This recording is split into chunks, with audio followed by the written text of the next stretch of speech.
നമുക്കറിയാം സാങ്കേതിക ഡിജിറ്റൽ സർവകലാശാലയിൽ വിസിമാരുടെ നിയമനം സംബന്ധിച്ച് ഹൈക്കോടതി വിധി വന്നിരുന്നു.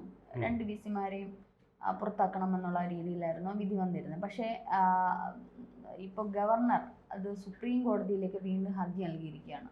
എന്തായിരിക്കും ഇതിൻ്റെ അവസാനം? ഗവർണർ ജയിക്കുമോ അതോ സർക്കാർ ജയിക്കുമോ? അവസാനം എന്താണെന്ന് ദൈവത്തിന് മാത്രമേ അറിയൂ. പക്ഷേ ഞാനൊരു കാര്യം ചോദിക്കട്ടെ രഞ്ജിനിയോട്. ഇപ്പോൾ സുപ്രീം കോടതിയോട് കേരളത്തിലെ ഗവൺമെൻറ്റിനെ കുറിച്ച് പറഞ്ഞാൽ ഗവർണർ വരും, മന്ത്രിസഭ വരും, മുഖ്യമന്ത്രി, സകലമാന വിസിമാരും എല്ലാം വരും. ഒരു അഭിപ്രായം പറയാൻ പറഞ്ഞാൽ എന്തായിരിക്കും അവരുടെ പ്രതികരണം? സുപ്രീം കോടതിക്ക് എന്തായിരിക്കും പ്രതികരണം? ഒരൊറ്റ വാക്കിൽ, ഒരൊറ്റ വാക്യത്തിൽ പറയാം, അല്ലെങ്കിൽ ഒരു വാചകത്തിൽ. എനിക്ക് തോന്നുന്നത് കേരളത്തിൻ്റെ കാര്യം അവരുടെ ഒരു കമൻറ്റ്, ശല്യക്കാരനായ വ്യവഹാരി. ഇപ്പം തന്നെ വിദ്യാഭ്യാസ വകുപ്പിലെ സുപ്രധാനമായിട്ടുള്ള ഒരു കേസ് അവിടെ കെട്ടിക്കിടക്കുന്നേ ഉള്ളൂ, അടിയന്തര പരിഗണനയ്ക്ക് വേണ്ടി. ഏത്? കീം പരീക്ഷയുടെ ഫലം 2 ഗ്രൂപ്പായി, അവിടെ ഇന്ത്യയും പാകിസ്ഥാനുമായി CBSEയും അതുപോലെ തന്നെ സ്റ്റേറ്റ് സിലബസ്. എന്തൊരു വൈരുദ്ധ്യമാണെന്നറിയാം. പല ബോർഡുകളെന്ന് പറഞ്ഞാൽ വൈവിധ്യങ്ങളാണ്, ഇന്ത്യയുടെ വൈവിധ്യങ്ങളാണ്. ഇതെല്ലാം കൂടെ കൂട്ടിക്കുളമാക്കി വിദഗ്ധ സമിതി 2 എണ്ണം വന്നു. ഇതിനും പരിഹാരമാവുന്നില്ല. സുപ്രീം കോടതിയുടെ വരാന്തേ കാവലിരിക്കുക ഫലത്തിന് വേണ്ടിയിട്ട്, പ്രവേശന ഫലത്തിന് വേണ്ടിയിട്ട്. എന്തൊരു വിപര്യമാണ് സംഭവിച്ചുകൊണ്ടിരിക്കുന്നത്. കേരളത്തിൻ്റെ ഒരു നിത്യവ്യവഹാരശാലയായിട്ട് മാറിയിരിക്കുകയാണ്. അടിയന്തര പ്രാധാന്യമുള്ള, ഭരണഘടനാ പ്രാധാന്യമുള്ള ധാരാളം വിഷയങ്ങൾ ഒരുമിച്ച് കൈകാര്യം ചെയ്യേണ്ട, ധാരാളം കേസുകൾ കുന്നുകൂടി കിടക്കേണ്ട സുപ്രീം കോടതി. പക്ഷേ കേരളത്തിൻ്റെ കേസുകളാണ് ഇപ്പോൾ അവിടെ കൂടുതലും. പ്രത്യേകിച്ചും ഈ ഗവർണർ, മുഖ്യമന്ത്രി, VC ഇങ്ങനെയുള്ള കേസ് കെട്ടുകൾ. എന്ത് സമവായത്തിലൂടെ പരിഹരിക്കാൻ പറ്റുന്ന, രാഷ്ട്രീയമില്ലെങ്കിൽ പരിഹരിക്കാൻ പറ്റുന്ന, അരാഷ്ട്രീയമായിട്ട് വിദ്യാർത്ഥികളുടെ ഭാവി മാത്രമാണ് ലക്ഷ്യമെങ്കിൽ പരിഹരിക്കാൻ കഴിയാവുന്ന കേസുകൾ മാത്രമാണിവ. ഇതെല്ലാം കൂടെ ഒരു അഭിഭാഷകനെ പിടിച്ച് അങ്ങേർക്ക് എത്ര ലക്ഷം രൂപയാണ് കേരളത്തിലെ ജനങ്ങളുടെ നികുതി പണമായിട്ട് പോകുന്നത്? പിന്നെ ഇത് നടത്താൻ പോകുന്നവരുടെ യാത്രപ്പടി ഉൾപ്പെടെ, അവരുടെ പ്രത്യേക DA അലവൻസ് ഉൾപ്പെടെ എത്ര കോടികളാണ് കേരളത്തിൻ്റെ നികുതി പാഴായി പോകുന്നത്? സുപ്രീം കോടതിയുടെ ഒരു ബെഞ്ച് തെക്കേ ഇന്ത്യയിൽ കേരളത്തിൽ വേണമെന്നൊക്കെ നമ്മൾ ആവശ്യപ്പെട്ട് ഇതുവരെ നടന്നിട്ടില്ല. ഓരോ കേസിനും വിമാനം കയറി വിമാനത്തിൻ്റെ ബിസിനസ് ക്ലാസ്സിൽ ഉദ്യോഗസ്ഥന്മാർ അങ്ങനെ ഇങ്ങനെ സഞ്ചരിച്ചുകൊണ്ടിരിക്കുക. കോടികൾ ചോർന്നു പോവുകയാണ്. ഇതിൻ്റെ ഒരു കണക്കെടുപ്പ് നടത്തി നമ്മൾ ഞെട്ടിപ്പോവും. ഈ ഇവിടുത്തെ ദാരിദ്ര്യം മുഴുവൻ ലഘൂകരിക്കാനും ആശുപത്രികളൊക്കെ ഉണ്ടല്ലോ, 5 നക്ഷത്ര സൗകര്യങ്ങളോടുകൂടിയാക്കാനും നമുക്ക് പറ്റും ആ പണം ഉപയോഗിച്ചിരുന്നെങ്കിൽ. ഇത് വാശി, തർക്കം, രാഷ്ട്രീയം. വിദ്യാർത്ഥി സമൂഹം നന്നാവണമെന്നല്ല ആഗ്രഹം. അങ്ങനെയാണ് ഈ കേസ്. ഈഗോ ആണ് ഇവിടെ. ഗവർണറും അതുപോലെ തന്നെ മുഖ്യമന്ത്രിയും ഒരു മേശയ്ക്ക് ചുറ്റും ഇരുന്ന് ചർച്ച ചെയ്ത് തീർക്കേണ്ട കാര്യങ്ങളാണ് സുപ്രീം കോടതിയിൽ പോയി അഭിഭാഷകന്മാർ വാദിക്കുന്നത്. എന്നിട്ട് തീരുമാനമാകുന്നു. അനന്തമായി നീളുകയല്ലേ. സുപ്രീം കോടതി വിധി നേരത്തെ വന്നിട്ടുള്ളതാണ് ഈ കാര്യത്തിൽ. മുഖ്യമന്ത്രിക്ക് ഇവിടെ നിയമനം നടത്താൻ അധികാരമില്ല. നടത്താൻ അധികാരമുള്ളത് ഗവർണർക്ക് മാത്രമാണ്. ആ ഗവർണർ താൽക്കാലികമായിട്ടായാലും 1 മണിക്കൂർ നേരത്തേക്കായാലും ഒരു VCയെ നിയമിച്ചാൽ അത് VCയാണ് VC. അത് ചോദ്യം ചെയ്യാൻ അവർ. അതിനെതിരെ കേസുമായിട്ടാണ് കേരള ഗവൺമെൻറ് ഡിവിഷൻ ബെഞ്ചിൽ പോയത്. ഡിവിഷൻ ബെഞ്ച് പറഞ്ഞാൽ അതെല്ലാം ഒന്നും നോക്കാൻ ഇവർക്ക് സമയമില്ലല്ലോ. ഇതുവരെ നടന്ന എല്ലാ കേസുകളും പരിശോധിച്ച് വിധി പറയാനുള്ള സമയം കൊടുക്കും. അപ്പോഴത്തേക്ക് അടുത്ത കേസുമായിട്ട് ചെല്ലുമല്ലേ. കേസ് പഠിക്കാനുള്ള സമയം പോലും ജഡ്ജിമാർക്ക് കൊടുക്കാത്ത രീതിയിലാണ് അവരെ ഇട്ട് ശ്വാസം മുട്ടിക്കുന്നത് ഗവൺമെൻറ്റുകൾ. അപ്പോൾ അതിൻ്റെ ഫലമായിട്ട് കോടതി പറഞ്ഞു, ശരി ഗവർണർക്ക് ഇതിനകത്ത് അധികാരമില്ല എന്ന് പറഞ്ഞു. ഗവർണർ വിടുമോ? നേരെ അദ്ദേഹം ഇപ്പോൾ സുപ്രീം കോടതിയിലേക്ക് പോവുക. വാശി, വൈരാഗ്യം, പ്രതികാരം, ഇതിൻ്റെയൊക്കെ ബലി ആടുകളാവുന്ന ആരാ? നമ്മുടെ വിദ്യാർത്ഥി സമൂഹം. ഇപ്പോൾ അവരുടെ കീം പരീക്ഷ നായ നക്കിയിരിക്കുക. ഇന്ന് തീരുമാനിക്കും കേരള സിലബസ് വിദ്യാർത്ഥികൾ താങ്കൾ ഇനി സുപ്രീം കോടതി കേസ് കൊടുക്കണോ വേണ്ടോ എന്ന്. പെട്ടെന്ന് തീർപ്പാക്കുകയാണെങ്കിൽ അവർ കേസ് കൊടുക്കുമെന്ന് പറയുന്നത്.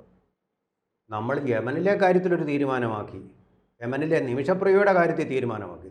പക്ഷേ കേരളത്തിലെ വിദ്യാർത്ഥികളുടെ കാര്യത്തിൽ ഇതുവരെ തീരുമാനമൊന്നും വന്നിട്ടില്ല. എന്തൊരു ഗതികേടാണിതെന്ന് നോക്കി. ഈഗോ.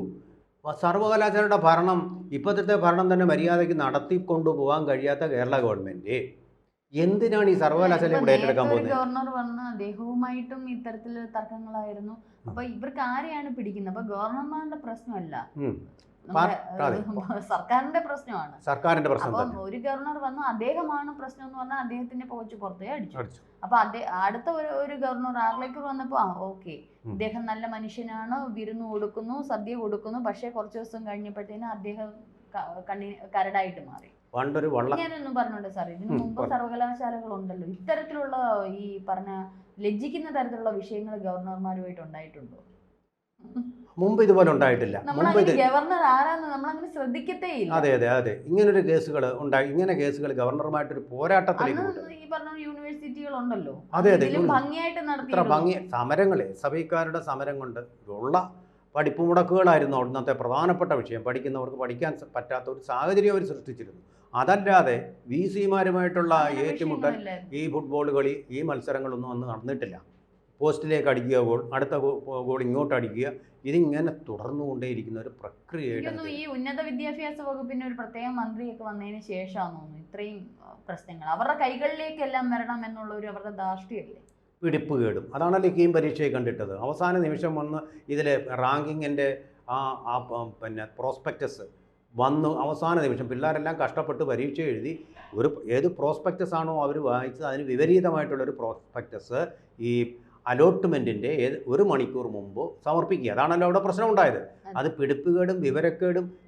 ഈ ഒരു വകുപ്പ് ഭരിക്കാൻ തനിക്ക് യോഗ്യതയില്ലെന്നുള്ളതിൻ്റെ ഏറ്റവും ശക്തമായിട്ടുള്ള തെളിവുമാണ്. ഇതിപ്പോൾ ഗവർണർ സുപ്രീം കോടതിയിലേക്ക് പോവുകയാണെങ്കിൽ പ്രധാനമായിട്ട് ഉന്നയിച്ച് കാണിക്കുന്നത് കണ്ണൂർ സർവകലാശാലയിലെ വി സി ആയിരുന്ന ഡോക്ടർ ഗോപിനാഥ് രവീന്ദ്രന്റെ ഒരു നിയമന കേസുമായി ബന്ധപ്പെട്ട അന്ന് വിധി ഗവർണർക്ക് അനുകൂലമായിട്ടായിരുന്നു വന്നത്. അന്ന് പറഞ്ഞിരുന്നത് 2023 വിധി പറഞ്ഞത് ചാൻസലറാണ് നിയമാധികാരി എന്നും സർക്കാരിന് ഇടപെടാനാകില്ലെന്നുമാണ് അന്ന് ആ കേസിൽ സുപ്രീം കോടതി വ്യക്തമാക്കിയത്. അപ്പൊ ഇതിന്റെ ഈ ഒരു വിധിപ്പറപ്പുമായിട്ടായിരിക്കും ഗവർണർ പോകുന്നത്. അങ്ങനെയാണെങ്കിൽ സുപ്രീം കോടതി വീണ്ടും അനുകൂലമായിട്ടല്ലേ ഗവർണർക്ക് അറിയാതെ ആ നിയമ ഉപദേശം സ്വീകരിച്ചുകൊണ്ട് ഗവർണർക്ക് അനുകൂലമായിട്ട് വരാൻ. കാരണം കീഴ്വഴക്കം നോക്കും, പ്രസിഡൻസ് നോക്കും സുപ്രീം കോടതി. അപ്പോൾ ഈ കേസിൽ ഇങ്ങനെ വന്നിരിക്കുന്നു മുൻവിധി. അപ്പോൾ അവർക്ക് കൂടുതൽ ഹോംവർക്ക് ചെയ്യേണ്ട ആവശ്യമില്ല, നേരെ ഗവർണർക്കാണ് അധികാരമെന്ന് പറഞ്ഞു കൊടുക്കുകയുള്ളൂ. ഈ കേരള ഗവൺമെൻറ് വെറുതെ കേസിന് ഡിവിഷൻ ബെഞ്ചിൻ്റെ മുമ്പാകെ പോയത് പാഴായി പോവും. ഞാനതല്ല പറയുന്നത്. ഈ കേസിന് എന്തിനാണ് നമ്മൾ സുപ്രീം കോടതി പോകുന്നത്? നിവൃത്തിയില്ലാത്ത ഘട്ടത്തിൽ പോയാൽ പോരെ. അവരൊരു ബ്രേക്ക്ഫാസ്റ്റും ക്രിസ്മസ് കേക്കും ബർത്ത്ഡേ കേക്കും ഒക്കെ പങ്കുവെച്ചവരല്ലേ. എന്തുകൊണ്ട്? അത് ഞാൻ വളരെ ഗൗരവമായിട്ട് ചോദിക്കും. പിള്ളേർക്കിടെ ഭാവി കരുതിയെങ്കിലും ഇവർ രണ്ടും കൂടി ഒരുമിച്ച്. 2 ദിവസം മുമ്പ് ഞാൻ തന്നെ ഒരു ചർച്ചയിൽ ചെയ്തിരുന്നു. മുഖ്യമന്ത്രി വരുമ്പം അങ്ങോട്ട് പോയപ്പോൾ ഒരു മെഡിക്കൽ കോളേജ് വിഷയവുമായിട്ടാണ്, ഡോക്ടർ ഹാരിസിന്റെ വിഷയവുമായിട്ടാണ് പോയെങ്കിൽ തിരിച്ചു വരുമ്പം മെഡിക്കൽ കോളേജ് വീഴുന്നത് ഉൾപ്പെടെ വീണ സമയത്താണ്. അത് മാത്രമല്ല, തിരിച്ചു വന്നപ്പോ അദ്ദേഹത്തിനെ കാത്തിരിക്കുന്ന 1000 പ്രശ്നങ്ങളാണ്. അപ്പൊ അദ്ദേഹത്തിന് മറുപടിക്കായിട്ട് മാധ്യമങ്ങളൊക്കെ കാത്തിരിക്കുക. പക്ഷെ 2 ദിവസമായിട്ട് മുഖ്യമന്ത്രി എവിടെയാണെന്ന് പോലും വലിയൊരു പ്രശ്നം കിടക്കുന്നു. വലിയൊരു സമസ്തയുടെ വിഷയം വിദ്യാഭ്യാസം. അല്ല, അത് സമസ്തയ്ക്ക് അനുകൂലമായിട്ട് പോകത്തുള്ളൂ. അത് സ്വാഭാവികം, നമുക്കറിയാലോ. ശിവൻകുട്ടി മന്ത്രിസഭയിൽ നിന്ന് പോകാൻ സാധ്യതയുണ്ട് കേട്ടോ. ശിവൻകുട്ടി ഒറ്റപ്പെട്ടിരിക്കുക. ഒറ്റയാൾ സഹായിക്കാനില്ല. സമസ്തയുടെ ആക്രമണം നേരിട്ടപ്പോൾ ഒറ്റയാൾ സഹായിക്കാനില്ല. ആരോഗ്യമന്ത്രി വീണ ജോർജിനെ എത്ര പേരായിരുന്നു സഹായിച്ചത്? വീണ ജോർജിൻ്റെ കാര്യം പൊട്ടി. വീണയെ സഹായിക്കാൻ വീട്ടിലിരുന്ന വീണയെ സഹായിക്കാൻ എത്ര മാത്രം ഉണ്ടായിരുന്നു? അതിന് വീണ വീട്ടാൻ എത്ര പേരുണ്ടായിരുന്നു? ശിവൻകുട്ടി ഇത് ധൈര്യമായിട്ട് പറയുന്നുണ്ട്. ശരിക്കും പറഞ്ഞാൽ പിണറായി സർക്കാരിന്റെ ഈ 2ാം ഭരണം അവസാന ഘട്ടം എത്തിയപ്പോഴേക്കും എല്ലാവരും ഭയങ്കരമായിട്ട് അങ്ങ് വെറുത്തു പോവാണ് അല്ലേ. ഓരോ കാര്യത്തിന് വരുമ്പോഴത്തേനും അത്യാവശ്യമൊക്കെ കുറേയൊക്കെ സർക്കാരിനൊന്നും മെച്ചപ്പെടുത്തിയൊക്കെ നിന്നുകൊണ്ട് അടുത്ത തെരഞ്ഞെടുപ്പിനെ നേരിടാമായിരുന്നു. പക്ഷെ ഇതിപ്പം തീർത്തും എല്ലാ മേഖലയിലും തകർച്ചയുടെ വക്കിലാണ്. എന്തായാലും അതെല്ലാം നമ്മുടെ ചർച്ചാ വിഷയമെങ്കിലും ഇപ്പൊ VC നിയമനത്തിൽ വീണ്ടും സർക്കാർ നാണം കെടുന്നു എന്നുള്ളതല്ലേ അടുത്തത് വരുന്നത്. മറ്റൊരു നാണക്കേടിന്, മറ്റൊരു പ്രഹരത്തിന് വേണ്ടി കാത്തിരിക്കുക എന്നേ എനിക്ക് കേരള ഗവൺമെൻറ്റിനോട് പറയാനുള്ളൂ. നിങ്ങൾക്ക് ഇതാണ് ദുർവിധിയെങ്കിൽ അത് നിങ്ങൾ സഹിച്ചുകൊള്ളുക എന്നുള്ളത് മാത്രം. പക്ഷേ വീണ്ടും ഒരു പിണറായി ഗവൺമെൻറ്റാണ് പ്രതിപക്ഷത്ത് ഇപ്പോൾ ഉണ്ടാകുന്ന പടലപ്പിണക്കങ്ങൾ കൊണ്ട് ഉണ്ടാകുന്നതെങ്കിൽ നമ്മൾ സഹിച്ചുകൊള്ളുക എന്നേ എനിക്ക് പറയാനുള്ളൂ.